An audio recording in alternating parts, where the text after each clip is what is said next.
I found them at an estate sale. They were just so iconic of 60s, and I really love old fabrics, so I just bought them. How much did you pay for them? $8, and there's still a few more. I'm not sure if I have all 12 or not. $8 each? No, for the total amount. $8 for 12 of them.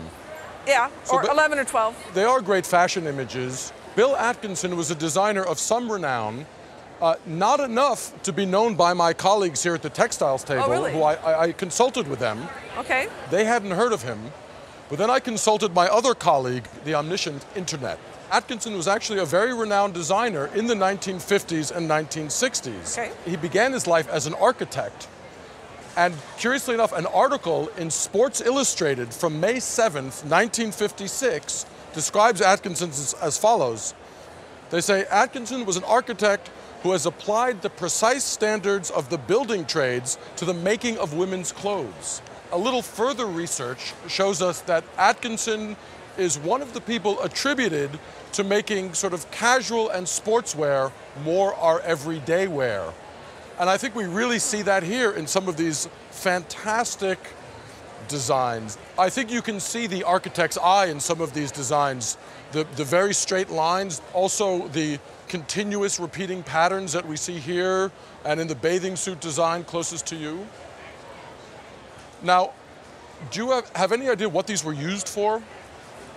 I'm assuming they were for a clothing line. Yeah, I would say for a clothing line, but I think more specifically they were used in stores as a way to sell the merchandise. Yeah. Now you see that they're called watercolor studies. In fact, these are not watercolors. These are printed, but the original studies that Atkinson would have done would have been watercolor. And as you said, they are all numbered, and it seems there should be at least 12 of them.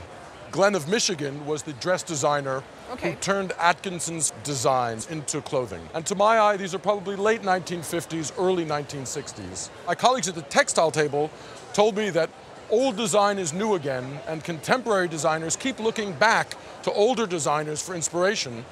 These are extremely rare. I haven't seen them before. I think with all of the resurging interest in all things 1950s and 1960s, based on other design samples, other fashion designer plates like this, I would estimate each one of these between $300 and $400, making all 8 of them at auction estimated $2,400 to $3,200 for the group of 8 that we see here, not including the ones you have at home. That's wonderful.